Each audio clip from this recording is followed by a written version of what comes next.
Hello student, मैं M के sir. उम्मीद है आप लोग अच्छे होंगे, मस्त होंगे और अपने एग्जाम के लिए कठिन परिश्रम कर रहे होंगे ताकि यूपी बोर्ड में अच्छे अंक प्राप्त कर अपने पेरेंट्स और अपने समाज का नाम ऊंचा कर सके। आज हम लास्ट चैप्टर यानी कि 6 जो है कि त्रिभुज स्टार्ट करने जा रहे हैं। आइए देखते हैं। सबसे पहले त्रिभुज अध्याय में हम लोग क्या पढ़ेंगे, क्या है या त्रिभुज किसे कहते हैं, इन सब के बारे में परिचय के साथ साथ कुछ प्रश्नों को भी और प्रश्नावली 6.1 को भी हल करेंगे। तो आइए देखते हैं सबसे पहले कि त्रिभुज किसे कहते हैं। त्रिभुज किसे कहते हैं, देखिए त्रिभुज क्या होता है। त्रिभुज 3 भुजाओं से घिरी हुई बंद आकृति को क्या कहते हैं, त्रिभुज कहते हैं।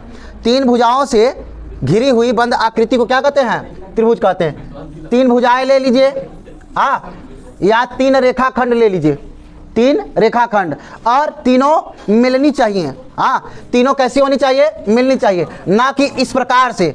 अगर इस प्रकार से है तो ये त्रिभुज नहीं माना जाएगा। ये पॉइंट्स जो है कि आपके क्या होने चाहिए, बंद होने चाहिए। 3 भुजाओं या 3 रेखाखंडों से घिरी हुई बंद आकृति, ये भी देखिए घिरा हुआ है लेकिन बंद नहीं है, यहाँ गैप है। तो 3 भुजाओं से या 3 रेखाखंडों से घिरी हुई बंद आकृति को क्या कहते हैं, त्रिभुज कहते हैं। अब त्रिभुज में चूंकि हम जानते हैं कि जो हमारा त्रिभुज होता है, त्रिभुज में देखिए 3 भुजाएं होती हैं। त्रिभुज में 3 भुजाएं और 3 शीर्ष होते हैं। त्रिभुज में 3 भुजाएं, 3 शीर्ष और 3 कोण भी होते हैं। कितने होते हैं भाई, 3 भुजा होता है, 3 शीर्ष होता है और 3 कोण भी होते हैं। ओके, और किसी भी त्रिभुज के तीनों कोणों का योगफल कितना होता है, 180 अंश होता है। 180 अंश होता है। किसी भी त्रिभुज के तीनों कोणों का योगफल 180 अंश होता है। एक और आप जान सकते हैं कि किसी भी त्रिभुज के तीनों बहिष्कोणों का योगफल 360 अंश होता है। यदि किसी भी त्रिभुज का जो बहिष्कोण होगा, ये जो हमारा कोण बन रहा है, इस तरीके से जो हमारा कोण बनेगा, ये इधर जो हमारा बन रहा है, ये सब क्या है, बहिष्कोण है। हाँ, क्या है, बहिष्कोण। तो इनका जब हम योग करेंगे, किसी भी त्रिभुज के तीनों बहिष्कोणों का योगफल कितना होता है, 360 अंश होता है। और अंतःकोणों का योगफल कितना होता है, 180 अंश। हम लोग कक्षा 10 के इस 6वें अध्याय में हम पढ़ेंगे समरूपता के बारे में। हमने कक्षा 9 में सर्वांग समता के बारे में पढ़ा। इस कक्षा में हम कक्षा 10 में समरूपता के बारे में पढ़ेंगे। आइए देखते हैं कि समरूपता के लिए क्या क्या है। उससे पहले मैं बताना चाहूँगा सर्वांग समता। सर्वांग समता को बता देंगे तब आपको समरूपता अच्छी तरीके से समझ में आएगा। सर्वांग समता किस प्रकार से देखिए काम करता है कि 2 त्रिभुज हैं। कितने त्रिभुज हैं, 2 त्रिभुज है मान लीजिए। हाँ, उनके नाम ना, मान लीजिए ये A है, ये B है, ये C है, ये हमारा P, Q और R। अब दोनों त्रिभुज A B C और P Q R सर्वांगसम होंगे। तो सर्वांगसम होने की क्या क्या शर्तें हैं, आइए देखते हैं। सर्वांगसम का पहले मतलब आप समझ लीजिए ना। सर्वांगसम का मतलब समझ लीजिए आप ना कि सर्वांगसम क्या होता है।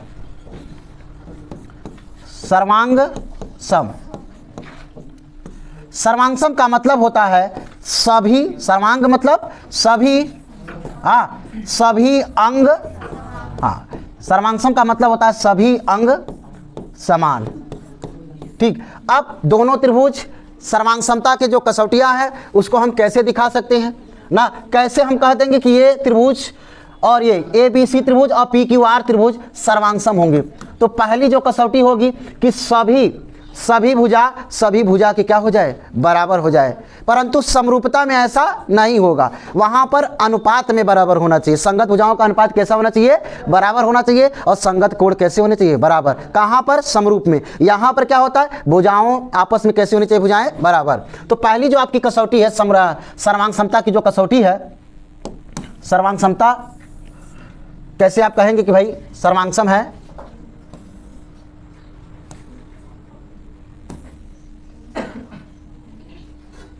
ओके, पहला वाला हम देखते हैं कि कैसे हमारा ये होता है।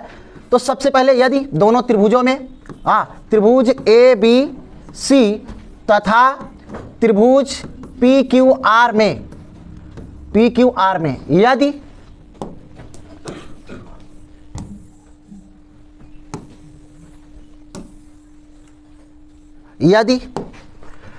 यदि हमारी ये जो भुजा है, ये ए बी भुजा पी क्यू के बराबर, ए सी भुजा पी आर के बराबर, और ये जो हमारी भुजा है बी सी ये हमारा हो जाए क्यू आर के बराबर हो जाए, क्यू आर के बराबर हो जाए, तो हम कहेंगे त्रिभुज क्या है भाई, ए बी किसके बराबर हो जाए, ए बी पी क्यू के बराबर हो जाए। यदि ए सी बराबर हो जाए पी आर के बराबर हो जाए, और बी सी हमारा क्यू आर के यदि बराबर हो जाए, तीनों भुजाएं के यदि बराबर हो जाता है, तो हम कह सकते हैं कि जो हमारा त्रिभुज है, त्रिभुज ए बी सी, सर्वांग समता का चिन्ह यही है, दो बराबर नीचे चिन्ह लगता है और इधर कर्व वाला। अब तो त्रिभुज ए बी सी सर्वांगसम त्रिभुज क्या होगा, पी क्यू आर।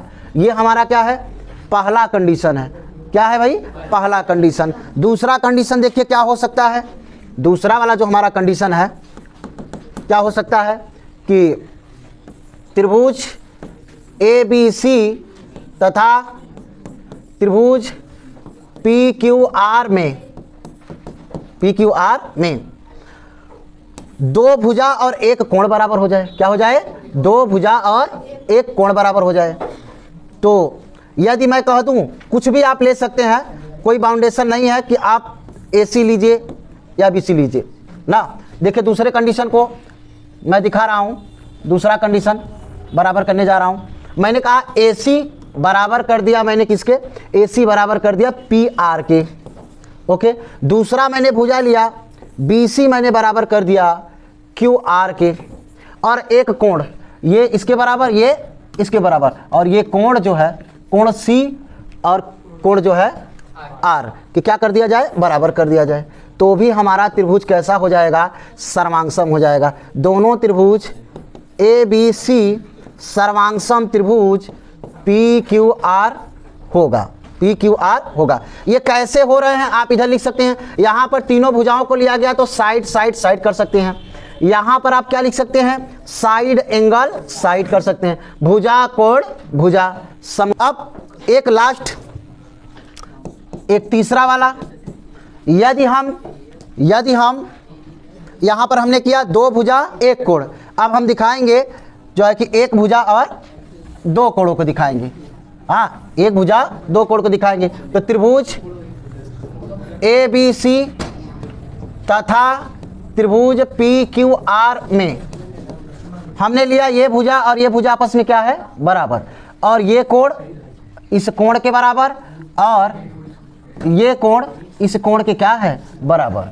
ओके, तो कोण ए बराबर हो जाएगा कोण पी के, हमने लिया भुजा ए बी बराबर है पी क्यू के, और कोण बी है कोण क्यू के बराबर। तो भी हमारा जो त्रिभुज है वह कैसा हो जाएगा, सर्वांगसम हो जाएगा त्रिभुज पी क्यू आर के। कैसे हुआ, एंगल साइड एंगल, कोण भुजा कोण, समरूपता की कसौटी से हमारा जो है कि बराबर हुआ।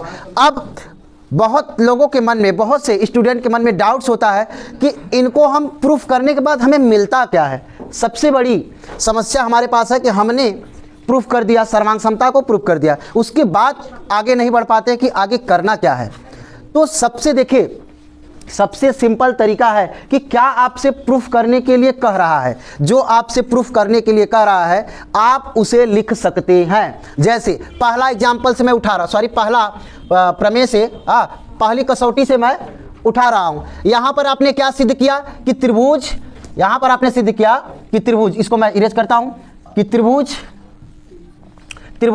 ए बी सी और त्रिभुज पी क्यू आर सर्वांगसम है। आपने यह सिद्ध कर दिया कि त्रिभुज ए बी सी और त्रिभुज पी क्यू आर सर्वांगसम है। तब आपके मन में यह विचार आ रहा होगा, यदि आपसे इस प्रश्न में यह कहा होता कि सिद्ध कीजिए कि कोण ए बराबर कोण आर, ये अगर आपसे कहा होता कि सिद्ध कीजिए कि कोण ए बराबर कोण आर, तो आपको बिना सोचे समझे, क्यों आपको बिना सोचे समझे ये लिख देना था इसी के जस्ट नीचे कि चूंकि त्रिभुज ABC और त्रिभुज PQR कैसे हैं, सर्वांगसम हैं, तो हम कोण ए बराबर कोण आर लिख सकते हैं। क्यों लिख सकते हैं?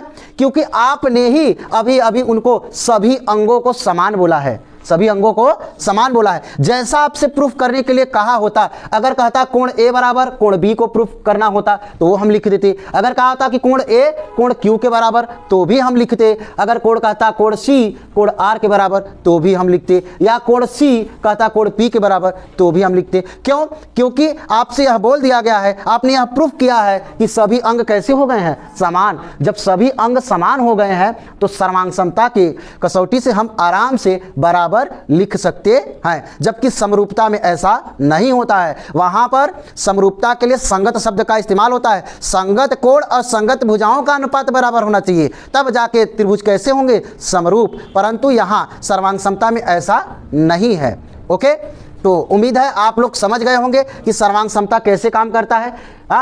सर्वांग समता की कसौटी कैसे होती है, तीनों भुजा के बराबर हो जाए, या दो कोण एक भुजा बराबर हो जाए, या तो आपका दो कोण एक भुजा या दो भुजा एक कोण आपस में बराबर हो जाए, तो क्या हो जाएगा भाई, ऐसे कंडीशन में आपका त्रिभुज सर्वांग सम हो जाएगा, सभी अंग समान हो जाएंगे। एक चौथा भी होता है, परंतु उसके लिए एक नोट आप करेंगे तब जाके होगा कि तीनों कोण के क्या हो जाए, बराबर हो जाएगा। तो ऐसे कंडीशन में कौन सा त्रिभुज होना चाहिए, समबाहु त्रिभुज होगा। आप सभी त्रिभुजों को लेकर नहीं दिखा सकते हैं। ऐसे कंडीशन में आप क्या करेंगे भाई, आपको करना पड़ेगा समबाहु त्रिभुज। जब तीनों कोण के बराबर दिखा पाए तो समबाहु त्रिभुज लेना पड़ेगा।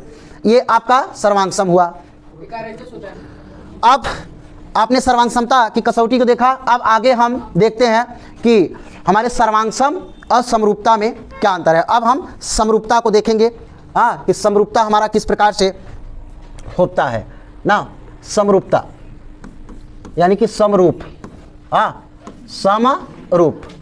समरूप क्या होता है इसमें भाई, इसमें जो होता है समरूप में दो चीजें,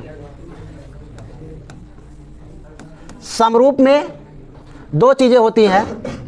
आकार समान, आकार कैसे होता है, समान होता है। आकार कैसा होता है, समान होता है, ठीक। जबकि आमाप, आमाप क्या होता है, आकार की माप, आकार की माप। आमाप को क्या कहते हैं, आकार की माप, यानी आकार यानी आमाप ना, आकार का समान या बराबर होना आवश्यक नहीं है। आकार का ना, आमाप में क्या होता है, आमाप का क्या मतलब होता है, आकार की जो माप होती है ना, उसका समान या बराबर होना आवश्यक नहीं है। बराबर भी हो सकता है और नहीं भी, ठीक है। जबकि अब उसका भी थोड़ा सा लिख ही देते हैं, किसका, सर्वांग सम में क्या होता है,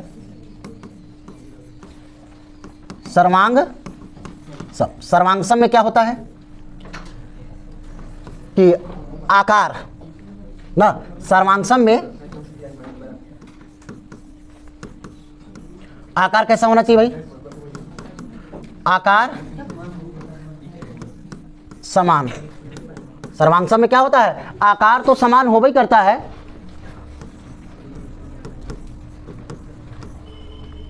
आमाप का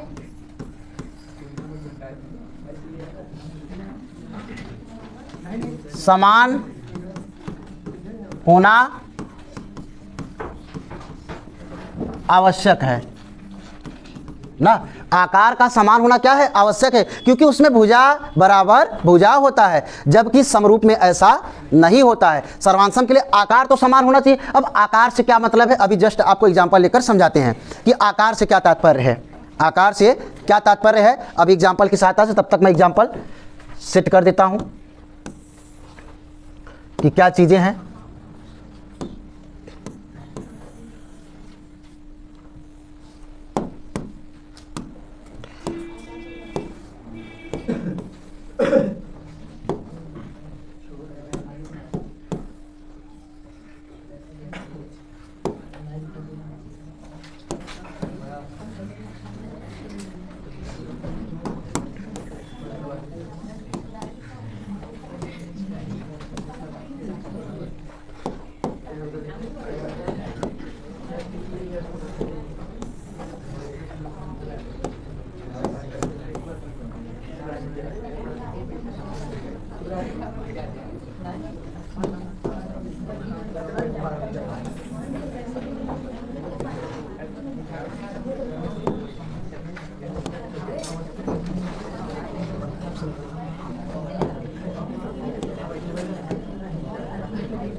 चलिए अब आगे बढ़ते हैं। इनका अगर हमें नंबरिंग करना होगा तो ज़्यादा आसान होगा बताने में। 1 2 3 4 5 6 7 8, यहाँ पर ये 9 10 11, ठीक है।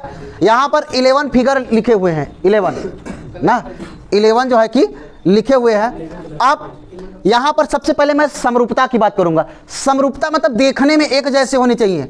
समरूपता का मतलब क्या, देखने में एक जैसे होने चाहिए। जैसे अगर मुझे यहाँ पर समरूप लिखना हुआ, समरूप लिखना हुआ तो कौन कौन सी आकृति समरूप होगी। ये देखिए, ये वर्ग है, उसी के जैसा ये दिख रहा है। पहला और नौवां ये क्या है, समरूप है, एक जैसे दिख रहा है।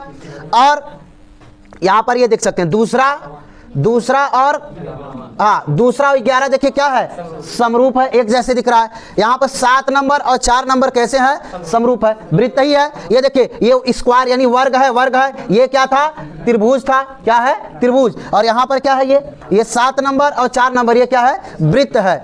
और ये भी क्या है, एक चतुर्भुज है, ठीक है। ये क्या लिखा गया है, समचतुर्भुज भी हो सकता है, समचतुर्भुज मान चलिए ना। तो ये 5 और 8 आपस में कैसे हैं, बराबर हैं, ठीक है, समरूप है, देखने में एक जैसे लग रहे हैं तो समरूप त्रिभुज कहलाएंगे, सॉरी समरूप आकृतियां कहलाएंगी। ओके, समरूप आकृतियां हैं। अब सर्वांग समता के लिए क्या चाहिए, सर्वांग समता के लिए ये कहता है कि सर्वांग समता के लिए कहता है कि आकार तो ठीक है। जैसे मान लीजिए ये मैंने त्रिभुज को पकड़ा, आकार तो ठीक है, दोनों ही त्रिभुज है, इसके आमाप भी आपस में कैसे होने चाहिए, बराबर। कैसे होने चाहिए, बराबर। परंतु समरूपता के लिए ऐसा नहीं है। मान लीजिए इसकी त्रिज्या 2 है और इसकी त्रिज्या कितनी है, 5 है। देखिए ये बड़ा वृत्त है और ये छोटा है, फिर भी ये कैसे कहलाएंगे, समरूप कहलाएंगे। कैसे कहलाएंगे, समरूप कहलाएंगे। ऐसे मान लीजिए इसकी जो है कि 6 सेंटीमीटर की ये जो वर्ग है इसकी भुजाएं 6 हैं, परंतु यहाँ वाले की 10 है। कितनी है, 10 सेमी है, फिर भी ये कैसी आकृति कहलाएगी, समरूप आकृतियां कहलाएंगी, परंतु सर्वांगसम नहीं होंगे, सर्वांगसम नहीं होंगे, क्योंकि सभी अंग कैसे होने चाहिए, समान होने चाहिए। ये समरूप तो कहे जाएंगे परंतु सर्वांगसम नहीं होंगे, क्योंकि आपने ऊपर लिखा है समरूप का मतलब देखने में एक जैसे हों, देखने में क्या हो, एक जैसे। जैसे मैं अगर आपसे कहूं कि क्या ये दोनों समरूप है, तो आप कहेंगे बिल्कुल नहीं, ये अलग आकृति है और ये अलग आकृति है। अगर मैं आपसे कहूं कि क्या ये जो वृत्त है और ये दोनों यानी 4 नंबर और 6 नंबर समरूप है, तो नहीं है। परंतु वही अगर 2 नंबर अब 7 नंबर की बात करेंगे, अरे 4 नंबर और 7 नंबर की बात करेंगे तो क्या है, समरूप है। ऐसे ही पहला नंबर और ये 10वां नंबर क्या है, समरूप है। परंतु 10वां नंबर और इधर अच्छा ये 10 मैंने लिखा था, नौवां और 10वां क्या है, समरूप है? बिल्कुल भी समरूप नहीं है, क्योंकि यहाँ एक वर्ग है और यह एक चतुर्भुज है। ये दोनों आकृतियाँ एक जैसी हैं? बिल्कुल भी नहीं है, तो ये समरूप नहीं होंगे। ओके, अब इसको ले लिया जाए, ये त्रिभुज और ये वर्ग समरूप है? बिल्कुल भी नहीं है। समरूप होने के लिए एक ही आकृति का होना आवश्यक है। आमाप यानी उसका जो माप है वह बराबर हो या ना हो, काम चल जाएगा। ठीक है, तो उम्मीद है आप समझ गए होंगे कि किस प्रकार से ना समरूप में क्या होता है। आकार तो समान होना चाहिए, एक ही आकार होना चाहिए। आमाप का ना, आमाप यानी आकार की माप का समान होना आवश्यक नहीं है। जबकि सर्वांग समता में क्या होता है कि आकार तो समान होना चाहिए, साथ में आमाप का समान होना आवश्यक है, अन्यथा आप सर्वांग सिद्ध नहीं कर पाएंगे। आगे इसी बात को हम लोग थोड़ा सा और आगे बढ़ा करके देखते हैं। इसी बात को आइए देखते हैं थोड़ा सा और इनके बारे में, समरूपता के बारे में जानकारी प्राप्त करते हैं कि समरूपता की कसौटी किस प्रकार से काम करती है। तो देखिए क्या कहा जा रहा है कि दो त्रिभुजों को समरूप का चिन्ह यही रहेगा, जबकि सर्वांग समता का ऐसे रहता है, समरूप में केवल ऐसे रहता है। ओके, ये सर्वांग समता और ये समरूपता का। तो कह रहा है समरूप तभी होगा, तब माना जाता है जब उनके संगत कोण बराबर हो और उनकी संगत भुजाएं एक ही अनुपात में हो, तब तो त्रिभुज क्या होंगे, हाँ समरूप होंगे। हाँ क्या होगा भाई, समरूप होंगे। समरूप होने की एक कसौटी है, संगत कोण और संगत भुजाओं का अनुपात क्या होना चाहिए, हाँ बराबर होना चाहिए, चाहे वह चतुर्भुज हो चाहे त्रिभुज हो। ओके, अब ये कितने प्रकार के होते हैं, कितने टाइप्स के होते हैं? ये होते हैं भैया 3, इनकी कसौटियाँ हैं 3। कितनी है? 3। उससे पहले हम थोड़ा सा यहाँ पर आपको 2 त्रिभुज ड्रा करके बताना चाहेंगे। 2 त्रिभुज हम लोग ड्रा कर लेते हैं। ओके, ये ए, इसका बी, इसका सी नाम दिया गया, इसका पी क्यू आर। समरूपता के लिए क्या चाहिए भाई, समरूपता के लिए कह रहा है कि संगत कोण, ये कोण इसके क्या होना चाहिए, बराबर होना चाहिए। ओके, कोण भी किसके बराबर होना चाहिए, हाँ कोण क्यू के होना चाहिए। संगत कोण आपके कैसे होंगे, बराबर, और कोण सी क्या होना चाहिए, कोण आर के बराबर होना चाहिए। ठीक है, अब संगत भुजाओं का अनुपात भी कैसा होना चाहिए, बराबर ना, संगत भुजाओं का अनुपात भी कैसा होना चाहिए, बराबर। जैसे ए बी, इस भुजा के बटा में ये भुजा पी क्यू बराबर। उसके बाद क्या ले सकते हो आप, ए सी बटा में पी आर बराबर में बी सी बटा में क्यू आर। अभी हम इसे प्रूफ कर करके दिखाएंगे। हाँ, थेल्स प्रमेय से हम संगत भुजाओं का अनुपात किस प्रकार से बराबर होता है सिद्ध करके आगे हम दिखाएंगे। अभी हमने इस परिभाषा के तहत इसको लिखा है कि समरूप त्रिभुज होने के लिए या समरूप आकृतियां होने के लिए संगत भुजाओं का अनुपात और संगत कोण कैसे होने चाहिए, बराबर होने चाहिए। ठीक है, अब इसकी 3 कंडीशन है। जरूरी नहीं कि टोटल का टोटल ही बराबर हो, तीनों कोण के बराबर और तीनों संगत भुजाओं का अनुपात बराबर हो तभी समरूप होगा, ऐसा नहीं। आगे देखें, हमारे पास 3 कसौटियाँ हैं। पहला देखिए, पहला क्या कर रहा है कि यदि तीनों 2 त्रिभुज है, मान लीजिए दो त्रिभुज आपके पास है, 2 त्रिभुज आपके पास है, ये आपके पास 2 त्रिभुज है।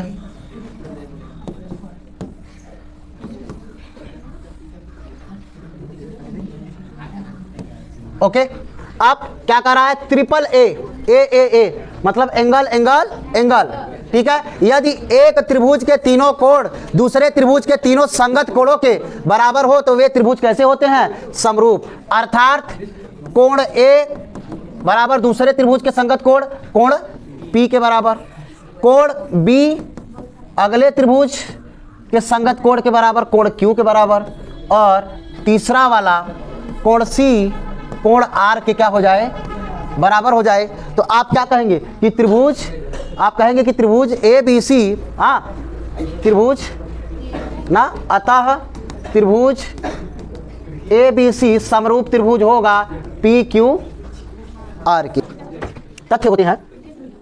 आगे बढ़ते हैं, नेक्स्ट देखते हैं अगला नंबर। अब पहले का उपप्रमेय है, क्या करा है, पहले का उपप्रमेय है और आप भली भांति जानते भी हैं क्या करा है कि यदि त्रिभुज के, यदि 2 त्रिभुज है, यदि आपके पास 2 त्रिभुज हैं, ये ए है, बी है, सी है, पी है, क्यू है, आर है। ठीक है, का उपप्रमेय करा कि ए यानी कि यदि किसी त्रिभुज के केवल 2 कोण भी एक दूसरे के क्या हो, दूसरे त्रिभुज के 2 कोणों के बराबर है तो तीसरा कोण अपने आप बराबर हो जाता है, इसलिए इसे ए कसौटी भी कहते हैं। हाँ, तब भी हमारा जो है कि समरूप सिद्ध हो जाएगा। कैसे कैसे हो जाएंगे समरूप? पहले इसको देखिए, मान लीजिए कि इस कोण को, ये जो कोण दिया गया है 60 है, हाँ, और ये हमारा जो है कि 70 डिग्री है। इसी प्रकार ये 60 है और ये क्या है 70। तो कहना चाहता है कि तीसरा वाला तो अपने आप ही बराबर हो जाएगा। कैसे बराबर हो जाएगा? क्योंकि हम जानते हैं कि किसी भी त्रिभुज के तीनों कोणों का योगफल कितना होता है? 180 अंश होता है, 180 डिग्री। तो 180 डिग्री में से यदि हम इन दोनों कोणों के योग को क्या कर दें? घटा देते हैं। क्या करेंगे? घटा देते हैं। तो यहाँ पर कितना हुआ? 130 डिग्री। हमारे पास कितना बचा? 50। ठीक है, तो यहाँ ये जो 50 डिग्री है, ये अपने आप ये दोनों कोण आपस में क्या हो जाएंगे? बराबर। और क्या कहलाएंगे भाई? ये समरूप कहलाएंगे ना। यही वो कहना चाहता है कि यदि कोण ए, दो ही कोण एक दूसरे के क्या हो जाए? बराबर हो जाए, माने कोण ए बराबर कोण पी हो जाए और कोण बी बराबर कोण क्यू हो जाए, तो तीसरा वाला तो अपने आप ही बराबर हो जाएगा। आपने देखा एग्जाम्पल के माध्यम से ना, ये अगर 50 हुआ तो अपने आप ही क्या हो जाएगा? 50 ना। यहाँ भी निकालेंगे, इसका भी वैल्यू निकालेंगे तो क्या आएगा? 50 ही आएगा, है कि नहीं? तो यही वो कहना चाहता है। पहला जो है कि प्रमेय का, दूसरा उप प्रमेय जो है आपका क्या कह रहा है भाई? कि यदि दो कोण एक दूसरे के आपस में बराबर हो तब भी त्रिभुज कैसे होंगे? समरूप होंगे। ओके, कैसे होंगे? समरूप होंगे। नेक्स्ट देखते हैं। अगला कह रहा है कि भुजा, क्या कह रहा है कि यदि दो त्रिभुजों में संगत भुजाओं का अनुपात बराबर हो, अर्थात भुजाएं समानुपाती हो, तो वे त्रिभुज समरूप होते हैं। अब दो त्रिभुज हमने बनाया, A B C P Q R. Okay, अब कह रहा है संगत भुजाओं का अनुपात क्या हो जाए यदि बराबर? मान लीजिए कि ए बी ये ए बी बटा में क्या हो जाए? पी क्यू, हाँ, और ए सी बटा में हो जाए पी आर, और बी सी बटा में हो जाए क्यू आर। तो भी हमारा त्रिभुज कैसा हो जाएगा? समरूप हो जाएगा, यदि संगत भुजाओं का अनुपात भी बराबर हो जाए। ये दूसरा हमारा प्रमेय है कि यदि त्रिभुज के जो संगत भुजाएं हैं वो आपस में क्या हो जाए? हाँ, बराबर अनुपात में हो जाए, तो भी हमारा जो त्रिभुज होगा वो कैसा होगा?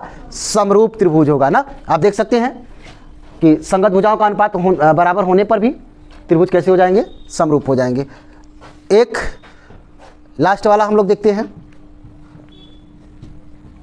यहां पर क्या दिया हुआ है?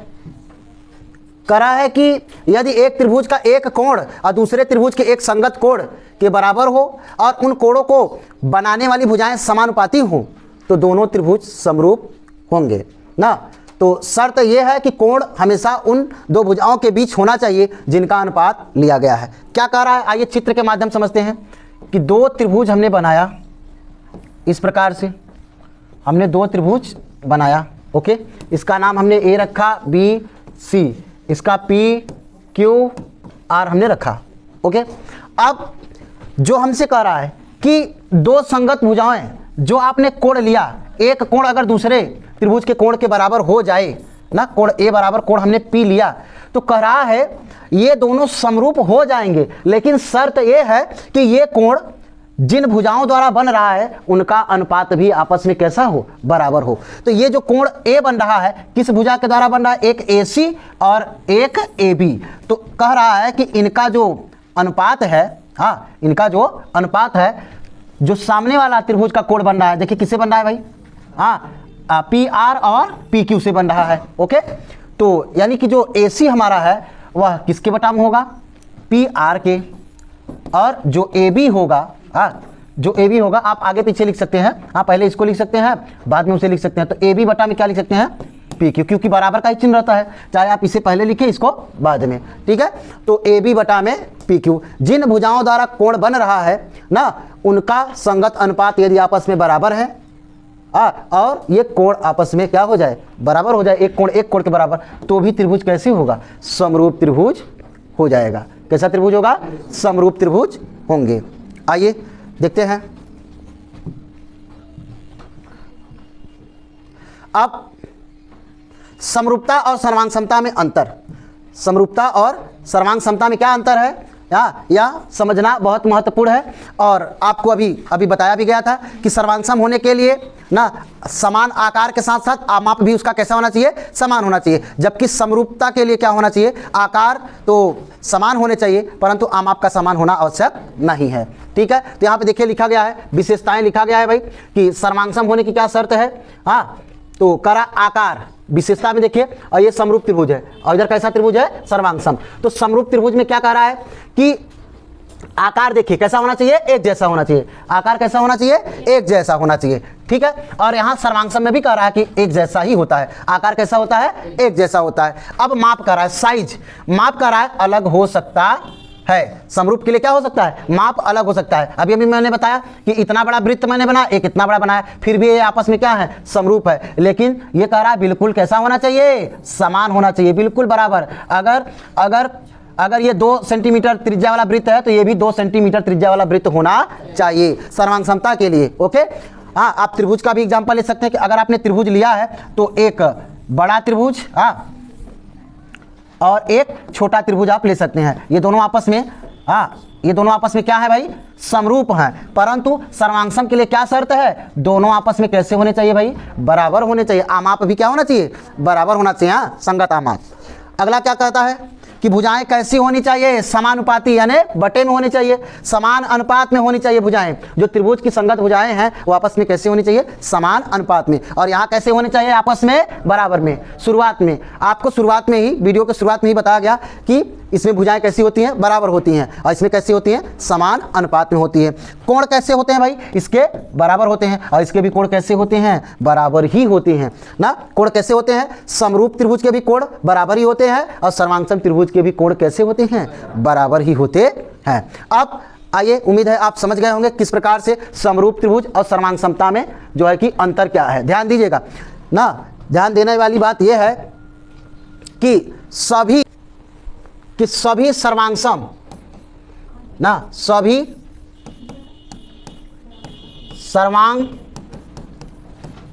सर्वांगसम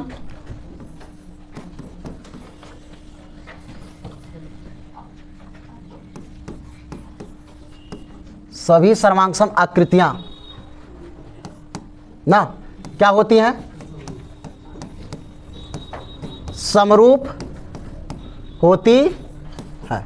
सभी सर्वांगसम आकृतियां कैसी होंगी, समरूप होंगी, 100% समरूप होंगी। लेकिन ध्यान दीजिएगा, हाँ, सभी सर्वांगसम आकृतियां सदैव और सदैव क्या होंगी, समरूप होती हैं ना। परंतु सभी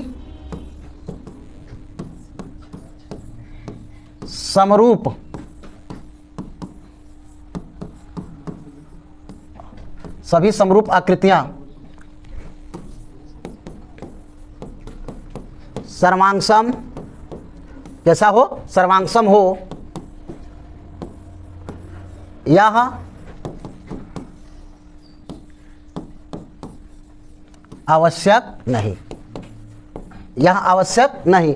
क्यों ऐसा नहीं है, क्योंकि आप जानते हैं कि समरूप त्रिभुज में आमाप अलग अलग हो सकते हैं और अगर आमाप अलग अलग हुआ तो वह सर्वांगसम नहीं होगा। परंतु सर्वांगसम सभी सर्वांगसम आकृतियां समरूप इसलिए हो जाएंगी क्योंकि समरूप होने के लिए आकार समान होना आवश्यक है, आमाप का समान होना आवश्यक नहीं है। ये इसका मेन कारण है कि आपने यहाँ पर मान लीजिए ये 2 त्रिभुजों को आपने क्या कर दिया, प्रूव कर दिया कि ये कैसे हैं, सर्वांगसम है। ठीक, तो इनका देखिए ये भी त्रिभुज है, ये भी त्रिभुज है, ये समरूप तो है ना, समरूप तो है ही। परंतु ये देखिए यहाँ पर देखिए एक बड़ा त्रिभुज और एक छोटा त्रिभुज, एक बड़ा त्रिभुज और एक छोटा त्रिभुज, ये समरूप है, बिल्कुल 100% है, देखने में एक जैसे लग रहा है कि त्रिभुज है, परंतु ये सर्वांगसम नहीं हो सकते क्योंकि देखिए कितना बड़ा है और ये कितना, सर्वांगसम का मतलब सभी अंग समान होने चाहिए, ये कितना बड़ा है और ये छोटा है। इसलिए सभी समरूप आकृतियां बराबर भी हो सकती हैं और नहीं भी ना भाई। बराबर अगर होंगी, हाँ, अगर बराबर ले लिया जाए तो जाहिर सी बात है समरूप होने के साथ साथ क्या हो जाएगा, सर्वांगसम भी होगा, लेकिन ये आवश्यक नहीं है। इस बात का ध्यान हमें रखना है। आइए देखते हैं, इस एग्जाम्पल की ओर बढ़ते हैं और देखते हैं कि क्या यह आकृति समरूप है कि नहीं है। तो देखिए कोण ए कोण P के क्या है, बराबर है, कोण B कोण Q के क्या है, बराबर है। ठीक, कोण D कोण यस के बराबर है और कोण सी कोण आर के कैसा है, बराबर है। अभी पूरा क्लियर नहीं हो पाया, अभी संगत कोण ही केवल बराबर हुए हैं। ओके, अब आगे हम संगत भुजाओं का अनुपात भी देखेंगे कि क्या बराबर हो रहा है कि नहीं। ओके, तो आप यहाँ पे देख सकते हैं कि ए बी कितना दिया है भाई 1.5 और यहाँ पर पी क्यू कितना है 3 है। ओके, अब आगे इधर देखते हैं एडी हमारे पास है 2.1, तो इधर पीएस कितना है 4.2। अब इधर हमारे पास बीसी कितना है 2.5 और क्यू आर है 5.0। अब यहाँ पर हम सबसे पहले डिवाइड करेंगे, डिवाइड करने से पहले दशमलव को हटा लेते हैं तो ज़्यादा बढ़िया रहेगा। तो ऊपर दशमलव एक स्थान पे लगा है तो नीचे हम 0 बढ़ाएंगे तो दशमलव खत्म। यहाँ पर दशमलव एक स्थान तो 21 दूना 42, 21 से कम 21 दूना 42 खत्म हो गया। और यहाँ पर ऊपर दशमलव है तो नीचे मैं एक 0 बढ़ा लूंगा तो दशमलव खत्म, क्योंकि दशमलव के बाद 0 है तो कोई दिक्कत नहीं। यहाँ का दशमलव हटाने के लिए हमने नीचे एक 0 बढ़ा लिया। ओके, यहाँ 15 दूना 30 1/2 आया, यहाँ भी देखिए 1/2 ही है और 25 से कम 25 दूना 50। क्या देखा आपने कि ये दोनों जो है जो आकृतियां दी गई हैं क्या है, समरूप है, समरूप आकृतियां हैं। क्यों? क्योंकि इनके संगत कोण बराबर होने के साथ साथ संगत भुजाओं का अनुपात भी कैसा है, बराबर है। संगत भुजाओं का अनुपात भी बराबर है। आइए नेक्स्ट देखते हैं, नेक्स्ट एग्जांपल की ओर बढ़ते हैं। नेक्स्ट एग्जांपल हमारा क्या है देखते हैं। यह एक क्या दिख रहा है आपको, या तो आयत होगा या तो वर्ग होगा। ठीक है, वर्ग होगा तो भी प्रत्येक कोण 90 अंश का होगा और आयत होगा तो भी प्रत्येक कोण क्या होगा 90 अंश का होगा। ओके, तो यहां पर कोण तो आपस में बराबर हैं, कोण तो आपस में कैसे हैं, बराबर है। कोण ए बराबर है कोण पी के, क्योंकि सबके सब क्या है 90 डिग्री है, और कोण बी बराबर होगा कोण क्यू के 90 ही है, कोई दिक्कत नहीं। और कोण डी बराबर कोण एस के होगा। हाँ, वर्ग चूंकि हम जानते हैं वर्ग या आयत का प्रत्येक कोण कितना होता है 90 डिग्री होता है। ठीक है, अब हमें पता करना है क्या संगत भुजाओं का अनुपात भी बराबर है। तो यहाँ ए बी कितना है 3, यहाँ पे पी क्यू कितना है 3.5। अब यहाँ पर हम चेक करेंगे एडी हमारे पास 3 है तो इधर हमारा पी एस हमारे पास 3 है। हाँ, आप देख सकते हैं कि इसको डिवाइड करने पे ये कभी बराबर होगा, बराबर ही नहीं होगा। यहीं से पता चल रहा है कि ये दोनों आपस में बराबर नहीं है। अगर आप बीसी को भी निकालना चाहेंगे, हाँ बीसी को निकालना चाहेंगे तो बीसी 3 है और इधर आपका क्या है, इधर आपका क्यू आर 3 है। हाँ, उसके बाद उधर सी डी आपका 3 है और ये हमारा कितना है 3.5 है। आप देख सकते हैं कि ये डिवाइड करने पे कितना आएगा 1 आएंगे, परंतु ये आपस में क्या आ रहा है, यहाँ पे ये डिवाइड ही नहीं होगा। यानी कुल मिलाकर आपके पास क्या आने वाला है, हाँ आपके पास ऊपर 30 आ जाएगा, दशमलव हटाने के लिए 0 बढ़ा लिए और 35। हाँ, ये कितना आया हमारे पास 1 आया, ये 1 आया। इसी प्रकार हम 30 ऊपर करके नीचे 35 कर लेंगे। हाँ, तो ये आपस में क्या है, बराबर नहीं है। संगत भुजाओं का अनुपात आपस में बराबर नहीं हुआ, इसलिए ये समरूप नहीं होंगे। समरूप क्या है, हाँ समरूप आकृतियां नहीं है। संगत कोण तो बराबर हो गए परंतु संगत भुजाओं का अनुपात क्या हुआ, बराबर नहीं हुआ, इसलिए ये समरूप आकृतियां नहीं हुई। ओके, आइए बढ़ते हैं। उससे पहले हम देखेंगे कि यहाँ पर प्रत्येक कितने डिग्री का एंगल बना रहा है 90, और यहाँ पर ऐसा आपको कुछ नहीं दिख रहा है कि कितने डिग्री का कोण हो, कोण ही बराबर नहीं हुआ। यहाँ पर प्रत्येक कोण कितना होगा 90 होगा।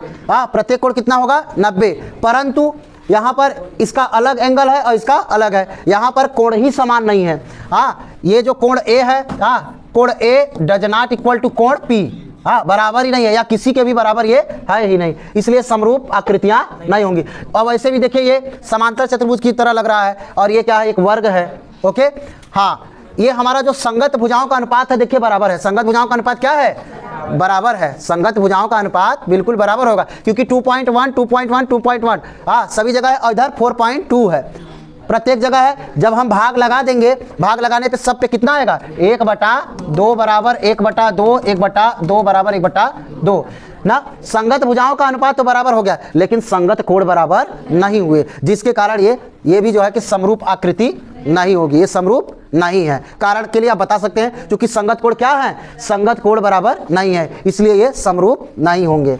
ओके,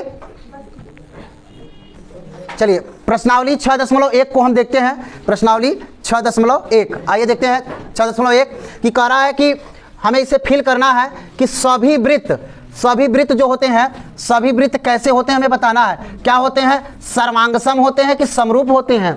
समरूप होते हैं, क्योंकि सर्वांगसम होने के लिए वृत्त की त्रिज्याओं का बराबर होना आवश्यक है, जबकि समरूप होने के लिए नहीं। तो सभी वृत्त क्या होते हैं? समरूप होते हैं। क्या होते हैं? समरूप। क्योंकि समरूप के लिए छोटा वृत्त बनाइए या बड़ा वृत्त बनाइए, जितना भी वृत्त बना है सब के सब क्या है? समरूप होंगे। सर्वांगसम होने के लिए वृत्त की त्रिज्याओं का समान होना आवश्यक है। ओके, आगे चलते हैं। नेक्स्ट कह रहा है कि सभी वर्ग होते हैं। तो सभी वर्ग क्या होते हैं भाई? सभी वर्ग ना समरूप ही होते हैं। क्या होते हैं? समरूप। क्योंकि सर्वांगसम होने के लिए, समरूप होने के लिए आप क्या कर सकते हो? आप वर्ग बनाते जाओ, चाहे आप बड़ा बनाओ या छोटा, ये सब तीनों क्या हैं? समरूप होंगे। लेकिन सर्वांगसम होने के लिए इनकी भुजाओं का भी समान होना आवश्यक है, इसलिए सभी वर्ग क्या होते हैं? समरूप होते हैं। ओके, समरूप होते हैं। नेक्स्ट करा सभी त्रिभुज समरूप होते हैं। सभी त्रिभुज समरूप होते हैं। तो क्या दिया है भाई? समद्विबाहु के समबाहु। देखिए सभी त्रिभुज भैया, सभी त्रिभुज समरूप नहीं हो सकते, क्योंकि समकोण त्रिभुज वाला और एक नॉर्मल त्रिभुज दोनों में अंतर होता है। ये देखिए, ये हमारा हो गया समकोण त्रिभुज, और ये हो गया नॉर्मल। दोनों में अंतर है कि नहीं है? दोनों में अंतर आ गया। ये समकोण त्रिभुज है और ये एक अलग सा त्रिभुज है। दोनों की आकृतियां देखने में एक जैसा नहीं लग रही हैं, इसलिए जो है कि सभी समद्विबाहु नहीं ना, सभी त्रिभुज तो नहीं, लेकिन समबाहु त्रिभुज। समबाहु त्रिभुज कैसा होगा? समरूप ही होगा। कैसा होगा? समरूप ही होगा ना। तो सभी समबाहु त्रिभुज कैसे होते हैं? समरूप होते हैं। कैसे होते हैं? समरूप। क्यों? समद्विबाहु क्यों नहीं होगा? क्योंकि ये वाली भुजा इस वाली भुजा की क्या हो सकती है? बराबर। तो ये किसे क्या पढ़ सकते हैं हम? समद्विबाहु समकोण त्रिभुज। क्या हो जाएगा? समद्विबाहु समकोण त्रिभुज। हाँ, समद्विबाहु समकोण त्रिभुज। ये और ये भी आपस में बराबर हो सकता है कि नहीं हो सकता है? ये भी कैसा है? समबाहु त्रिभुज है। इसकी दो भुजाएं बराबर है, इसकी भी दो भुजा बराबर है, परंतु ये समकोण त्रिभुज है और एक नॉर्मल समद्विबाहु त्रिभुज हो गया। तो इसलिए समद्विबाहु त्रिभुज जो है कि समरूप त्रिभुज नहीं हो सकते। लेकिन समबाहु बनाएंगे तो आप चाहे जैसा बनाएंगे, आप जो है कि जब भी बनाएंगे तीनों भुजा आपस में क्या करना पड़ेगा? बराबर करना पड़ेगा। जबकि आप जानते हैं कि समकोण त्रिभुज में यह संभव नहीं है, क्योंकि समकोण त्रिभुज में जो कर्ण होता है वो हमारी सबसे बड़ी भुजा होती है। तो समकोण त्रिभुज में कभी भी तीनों भुजाएं बराबर नहीं हो सकती हैं। दो भुजा बराबर कर सकते हैं, परंतु तीसरी भुजा हमेशा दोनों बड़ी भुजाओं के वर्गों के योग से कैसा होता है? बड़ा होता है। ओके, तो इसलिए सभी त्रिभुज समरूप नहीं होते हैं। समबाहु त्रिभुज, सभी समबाहु त्रिभुज कैसे होते हैं? समरूप होते हैं। अब भुजाओं की संख्या, भुजाओं की समान संख्या वाले दो बहुभुज समरूप होते हैं यदि उनके संगत कोण, यदि उनके संगत कोण क्या होने चाहिए? बराबर। संगत कोण बराबर हो तथा उनकी संगत भुजाओं समानुपाती। कैसा होना चाहिए भैया? हाँ, यहाँ क्या भरेंगे आप? समानुपाती भरेंगे। और यहाँ क्या भरेंगे? बराबर। ओके, क्या भरेंगे? बराबर। ये आपको जो है कि स्वयं से करना है, ये आपको स्वयं से करना है कि क्या ये समरूप है कि नहीं है। और आपको क्वेश्चन नंबर 2 में निम्नलिखित युग्मों के दो भिन्न भिन्न उदाहरण देना है। दो आपको अलग अलग स्वयं से उदाहरण देने हैं। कैसे उदाहरण है? कि समरूप आकृतियों को उदाहरण देना है, तो दो त्रिभुज लिख लीजिए, दो वृत्त लिख लीजिए। और कह रहा ऐसी आकृतियां जो समरूप नहीं है, तो एक वृत्त लिख सकते हैं, एक त्रिभुज लिख सकते हैं। इस प्रकार से आप दिखा सकते हैं अन्य लिख के कि समरूप है कि नहीं है। Okay, thank you so much. Video अच्छा लगे तो लाइक करें, सब्सक्राइब करें और शेयर करना ना भूलें। और मेहनत से जी जान लगाकर अपने यूपी बोर्ड एग्जाम के लिए तैयारी करते रहें। Best of luck all of you. Thank you.